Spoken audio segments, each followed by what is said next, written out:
Hello, listener. Today, we look at a player whose quiet leadership defined the 1980s and 1990s Chicago Cubs. Yes, I'm talking about Ryno himself, second baseman Ryne Sandberg. In addition to my producer, Brooke, we have live in the studio today, Uber Cubs fan, James Maumus. Thanks for joining us, James. Hi, thank you very much for having me. James not only representing his team, the Chicago Cubs, but specifically, what kind of jersey, James? Well, it is a Ryne Sandberg jersey, if you want me Number to. 23, huh? Right, Fantastic. Sandberg. All right. Yes. Perfect. That's what I was really trying to get you to do. You need me to do? Yeah, okay, that's fine. Yeah. I can do. I just, I wanted to make sure you weren't wearing Ernie Banks jersey. That would have ruined the whole thing. No, I've got that one in wash. Well, James and I know each other for about 10 years from the not so nerdy activity of bar trivia. Occasionally some baseball trivia comes up, right, James? It's a lot, quite a bit. James, we commonly hear ask first-time guests, and I appreciate you coming on again, about their journey into baseball. What brought you to this wonderful pastime, and specifically, what made you a Cubs fan? Well, it all has to do with coming from New Orleans. It all has to do with cable television. We got cable TV when I was in maybe sixth grade, probably around 1983. And, they dig up the street and they put all the cable in for the very first time. And people think you're crazy for buying this new technology that's not going to get on my parent case. But one good thing was that there were two stations that were superstations, and the superstations were WGN from Chicago and WTBS from Atlanta. And obviously they were the official stations of the Cubs and the Braves, respectively. So being from New Orleans, I was certainly not going to be an Atlanta Braves fan. That was not going to happen. That was not going to pull for anybody from Atlanta.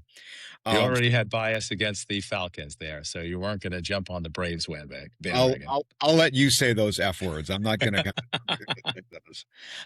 But the other option would have been locally to be a Houston Astros fan. And, Nolan Ryan was with the Houston Astros, and a couple of other guys were good back then with the Astros, and they were okay. But the Cubs had day baseball because they had no lights on for another, 5 years or so.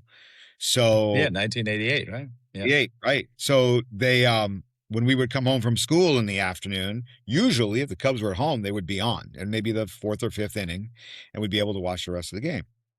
And being able to watch Harry Caray and Steve Stone and all of the cool stuff that happened in the seventh inning stretch, singing and all of that, kind of got you into it, especially as a kid. And so that's what got me into the Cubs. And right about 83 was when Ryne Sandberg started with the Cubs. And then 84, of course, was their really good year. And that was the first full season that I got to see them. So it all kind of just worked right into there. Oh, fantastic. Fantastic. That's a great story.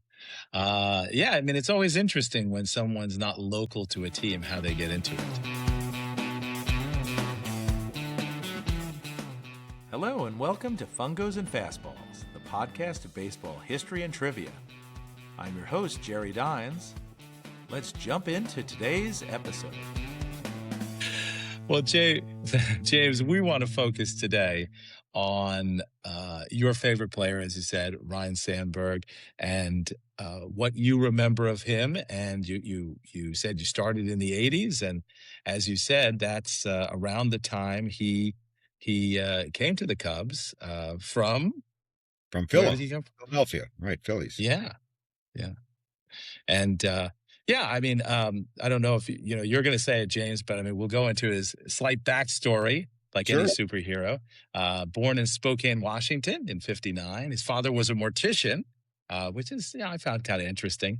And the name Ryne, R-Y-N-E, is named for relief pitcher Ryne Duran. He was with the O's and the Yankees and the A's. He was actually in the 1958 World Series Yanks. Ryne Sandberg's brother, Dell, is named for Phillies slugger Dell Innes. So they really liked baseball names. Yeah. Seinfeld fans, you'll know the reference about calling a child Seven in honor of Mickey Mantle. Right. I've already had my kids. I can't be experimental with naming. But as you said, he was drafted by the Phillies and got his start there, but soon moved over to the Cubs and again take it from there.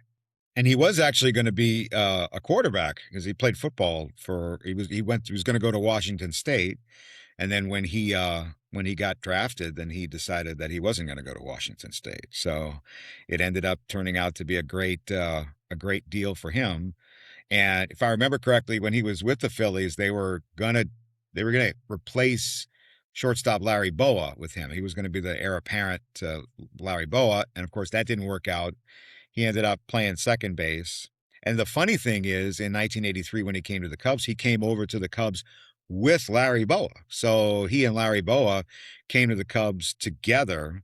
And I think it was for Ivan De Jesus, I think is the player that they traded That's for. right. Yeah, not a great trade there. No, not for a the great trade. Phillies. For the Yeah. Phillies, yeah. For the Phillies, right? Although, that year, 83, Ivan De Jesus wins the World Series with the Phillies, right? So I guess in a way, Ryne Sandberg could have said, oh man, if I just would have stuck around one more year, I would have had a World Series. But it's funny that he came over with the guy that he was really going to replace. And Larry Boa had another season with the Cubs, and you had the infield of the two of them in the middle, and we had Leon Durham over at first base, and we had Ron Cey, who had been traded over from the Dodgers, uh, at third. So it was a good infield. It was a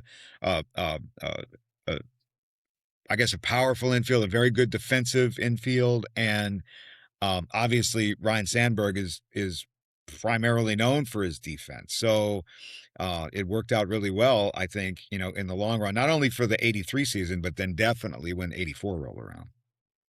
Yeah, you mentioned Ron Cey coming over, and the Dodgers were breaking up that killer infield they had through the 70s. Garvey, a year later, Steve Garvey, first baseman, will go to the Padres. And, of course, Davey Lopes, actually, that year, 82, went to the Oakland A's. So, rest in peace, Davey Lopes, actually just passed away last month. He ended up becoming a Cub later in the 80s, late Right. 80s. So you had your second baseman there, and, starting in 83, he was tremendous. Yeah, I mean, he was, like I said, he was really known for his defense. And growing up, I only played a little league ball, and I was A little league, little league, as opposed to a big little league, or league, or a little big league. right. I played just a little bit, like 2 years of little league ball, because the fat four-eyed kid was not really going to get too much, especially since I had no idea how to hit. But I was pretty good at first base. I was stocky and I was able to block the ball. So I was a first baseman. So, even before Ryne Sandberg came around, I was a fan of Steve Garvey because he was a first baseman, and I was kind of, watching him play the position. So when I would watch a really good play at second base from Ryne Sandberg and get it over to Leon Durham, I was like, boy, I wish I could play with a guy that could, dive to his right like that and dive to his left and be able to get back up on his feet and fire the ball over. So, yeah. I played a skosh of little league myself, James. I don't even know if Brooke knows about those great years, but I should have stuck with it. I had my own little baseball card. Did you really? Yeah, Oh, yeah. man. We were the Goretti Saints I had a little with me on my one knee getting the ball. Yeah. I feel robbed. My coach didn't have that. They didn't break out the bucks for that. So I'll have to find that one. I don't think it was a Topps or a Madonna series. Yeah, no silver No. foil. Nope, none of that. Well, you mentioned Sandberg's, in 83. I mean, that was his first Gold Glove season. He won 9 consecutive Gold Gloves from 83 to 91. And at the time, the record was 8. Bill Mazeroski, Frank White, and just a tremendous defensive player. But his breakout season was 84, and I want you to tell us a little more about that, and certainly culminating in the game that put him on the map nationally. Sure. 84, I would have been in 7th grade at that time. And, they had lost 90 games in 83. So everybody was like, well, we'll see what happens, and the Cubs haven't finished first place in a generation. So it's probably not going to happen. But hey, hope springs eternal in Chicago, which was another reason why I liked Chicago because I grew up a New Orleans Saints fan, and they were really good at breaking our hearts, and we were used to them losing. All that stuff. So everybody's used to the Cubs losing. So it was kind of a natural marriage for a You Saints had that experience. fan. Yeah. So when we came in that year, and we're thinking, and of course I was, 12, so I wasn't really thinking about, oh, they're going to go to the World Series. But then we started watching the games, and they were winning, and they were doing well, and they were moving up the standings, and they ended up in first place. And the summer was really exciting, and we had a lot of good games, and it was just a lot of fun to watch Rick Sutcliffe pitching and Dennis Eckersley pitching, and you had Bob Dernier and Keith Moreland and Gary Matthews and Jody Davis behind the plate, and that infield, and people were hitting, and people were playing well. And of course, Sandberg did. I mean, he was almost the first player ever to have 200 hits, and then also 20 doubles, triples, and home runs and stolen bases in a season. I think he missed it by like one home run and maybe one triple or something like that. So That's impressive season. Yeah, he led the National League in runs and triples that year. I mean, it's tremendous. yeah, so all of that was coming together, and so, and then of course, they end up winning the division, and just amazing the fact that they won the division, and they won the first 2 games of the playoffs against San Diego, and then promptly lost the next 3 games and lost the series. So the Padres went to the World Series, and once again, we were brokenhearted, but we were used to that. So, it worked. We were used to it, and we persevered as fans. Yeah, yes, we did. Yeah, I mean, you mentioned the Padres. We in fact covered the Padres that year with Tony Gwynn. We mentioned Steve Garvey had gone over that. That was episode 15 of our podcast about Tony Gwynn. They wound up losing to the Tigers, of course, 4-1, and it was the first Cubs playoff game since 1945. Wow. Tremendously. And you mentioned Sandberg was second, right? He batted second. Batted second behind and Bob. the leadoff Mm-hmm. behind Bob Dernier, and Harry Caray christened them, right? Right, the daily double. Right, The daily double. I love that. Always count on them. So yeah. So it was a great year, but again, unless you were just getting cable, or unless you're in the Chicago region, you may not have heard of Sandberg's tremendous abilities, their skills. And then June 23rd, 1984, what has since been christened the Sandberg Game. And I don't know, you were young, and you may not have watched it, but you certainly have remembered it, watched the highlights, James, right? Well, it was a Saturday game. Of course, the 23rd, which is ironic, right? Because his number's 23. But it was a Saturday game. And of course, back then, I mean, outside of WGN, you weren't going to see a Cubs game unless it was on the Saturday afternoon game for NBC. So I don't remember the game, again, because I was 12 or 13 years old. But then on top of that, being down south, Saturday afternoon is usually Mid-South Wrestling. So my guess is 2 p.m. was when Mid-South Wrestling was on. So all the kids are outside playing, and 2 p.m. hits, and everybody walks in to watch wrestling. So I probably didn't watch the game. But then again, looking at the game, I think the Cubs were down a whole bunch of runs early, right? Like 5 or 6 runs early. So if I did start watching the game, I probably was like, oh, I'm not going to watch this. This is not exciting. This isn't an exciting game at all. So I think the Cardinals went up to like a 7-1 lead, then a 9-3 lead. So we'd forgive fans if they turned it off, right?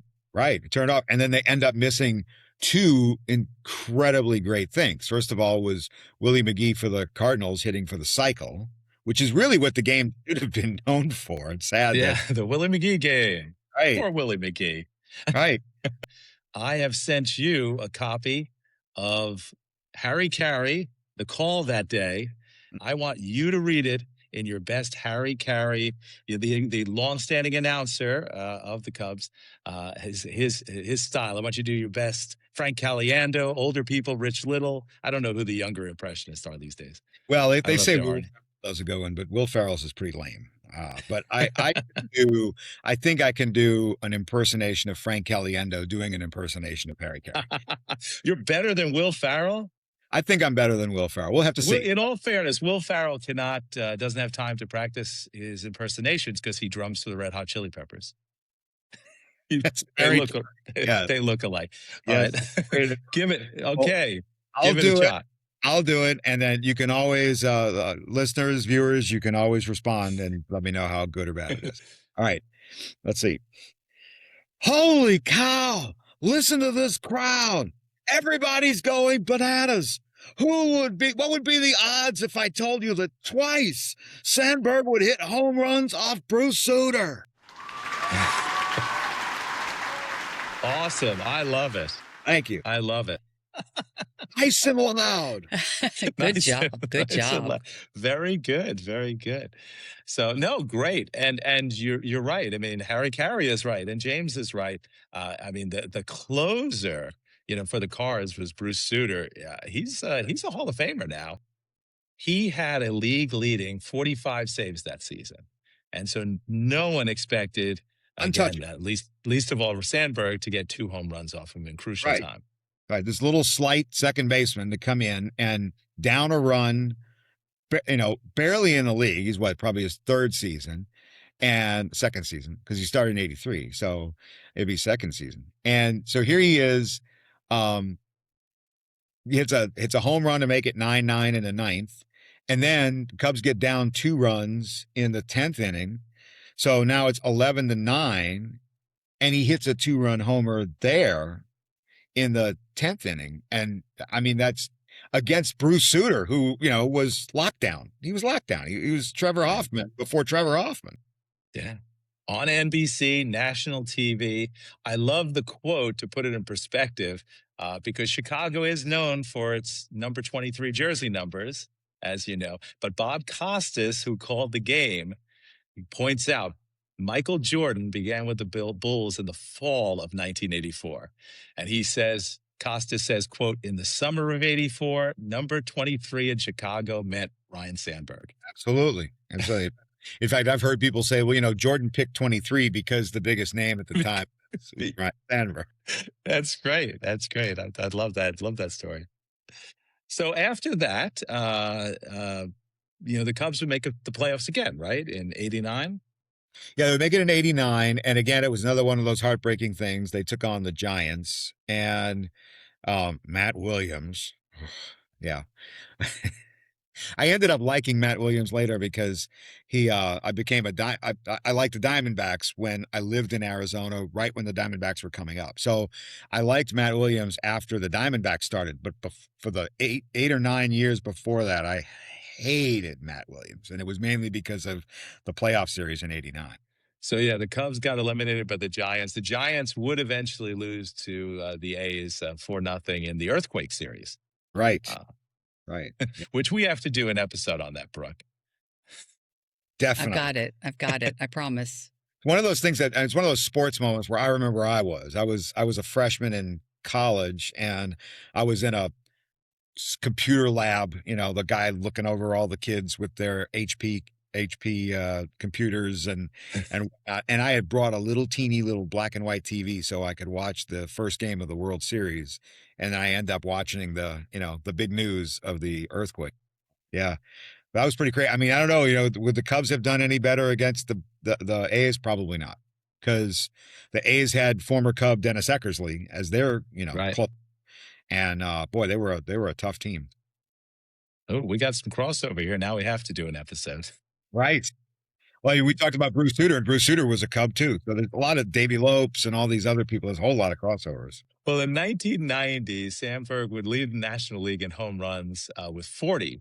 He was only the 3rd second baseman to hit that mark after Rogers Hornsby and Davey Johnson. They hit 42. And as I said, I think in addition to that, I mean, that's some pop there. He had not hit that kind of home run power earlier, but his defense was tremendous. The no error streak, right? I mean, that was 89-90, James? Right, 120 something. 123. Look at that. 23. Number 23, the 23rd for the Sandberg game. Look at this. It's all coming together. Yeah, I mean, for a second baseman, a record 123 games without an error, breaking Joe Morgan's record.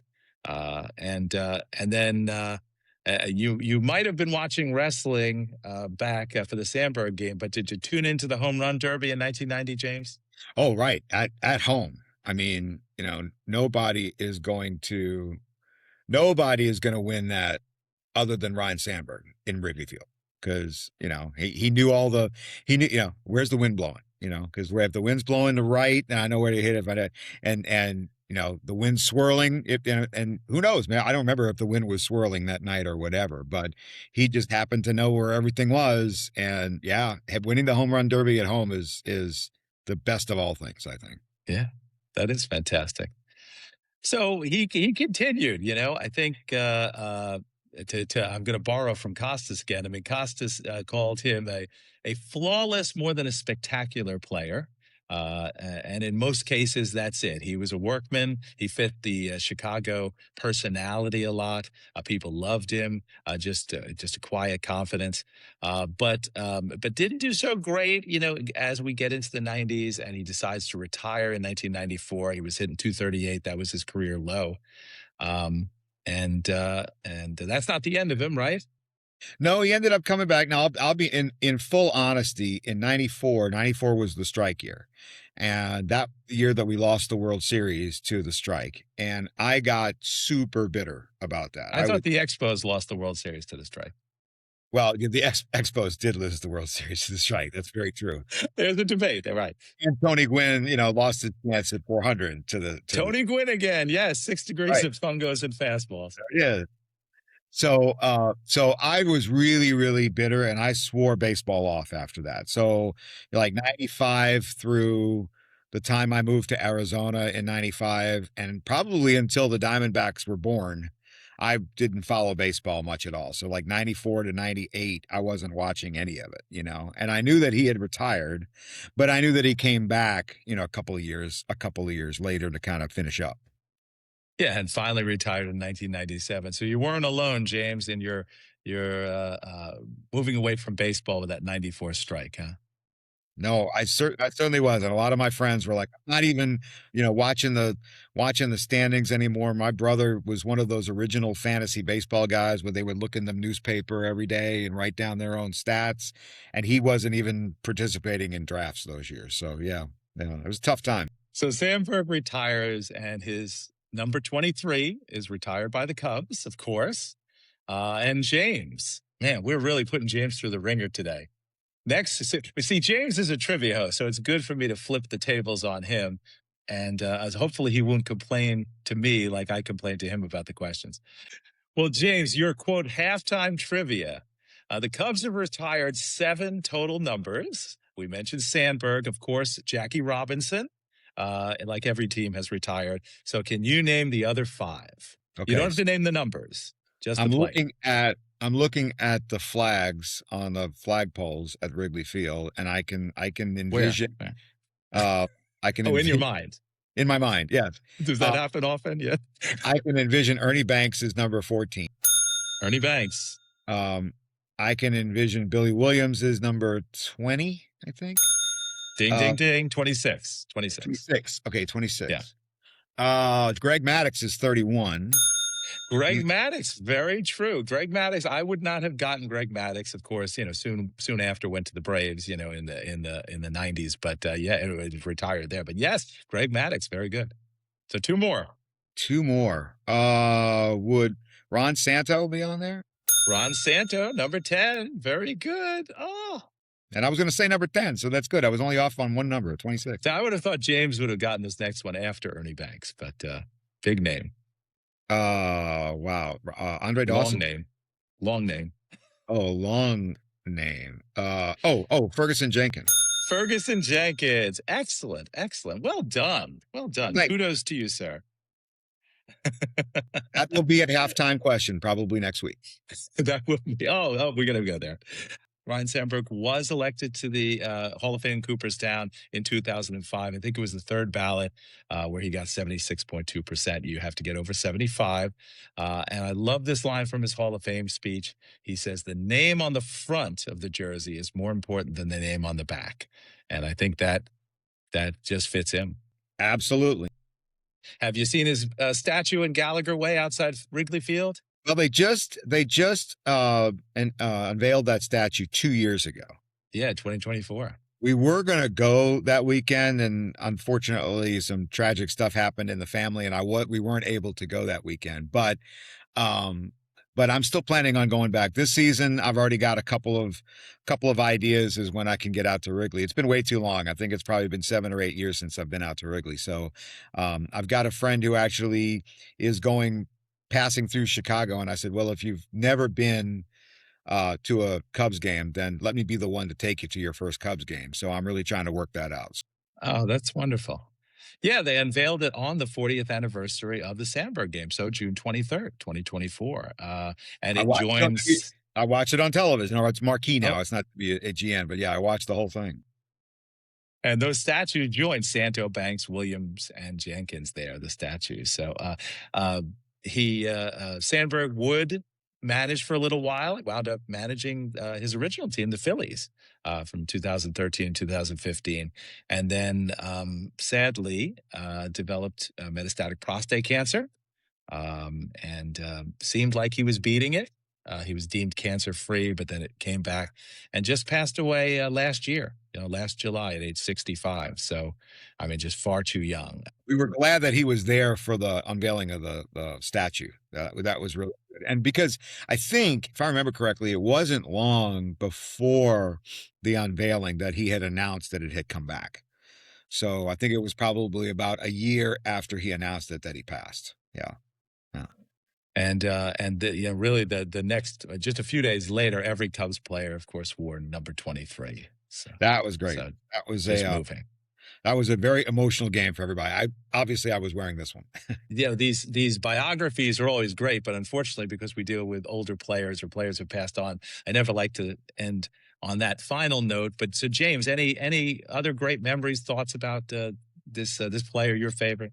Well, something I didn't mention earlier about when we were kids and coming home from school and watching the Cubs on television every day is that, my mom would always get on our case to do our homework first before we would watch any television or anything else. Well, we also found out that she had a huge crush on Ryne Sandberg. She thought he was gorgeous. So whenever we would come home, he was a cutie patootie. Brooke agrees. So when we would get home, we'd say, all right, we're going to watch the Cubs game. She goes, no, you're not. You got homework to do. I said, yeah, but Ryne Sandberg's batting second. It was like, okay, we'll watch it. So she was... Well, I guess this time. Yeah, that's right. We'll watch it this time. It just became a habit after that. Well, thank you, James, so much for joining us. With just another tremendous player, a Hall of Famer who meant so much to Cubs fans and really baseball fans. And thanks always to Brooke. And a shout out to Rick from the Hot Nuts Trivia team where James hosts trivia, because he assured me he'd be listening. And we're always happy you're listening. Hope you'll keep listening. Don't forget to subscribe on your podcast platform.